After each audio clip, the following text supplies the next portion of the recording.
All natural pregnancy acne remedies. Apple cider vinegar. Soak a cotton pad with raw, unfiltered ACV and affect the skin to soak up oil. Combine 1 part vinegar to 3 parts sterilized water. This can produce a natural toner that's wealthy in naturally sourced enzymes and alpha hydroxy acids. Baking soda. Baking soda dries the oil on the skin and promotes healing. Create a natural place treatment by mixing 1 teaspoon of baking soda with 1 teaspoon water. Affect individual pimples and never the human body or face. Let it dry before washing off.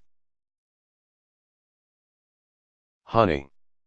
Honey has antibacterial and antiseptic qualities. It is also soothing towards the skin. To use, first rinse the face with warm water. Apply honey straight to the affected area.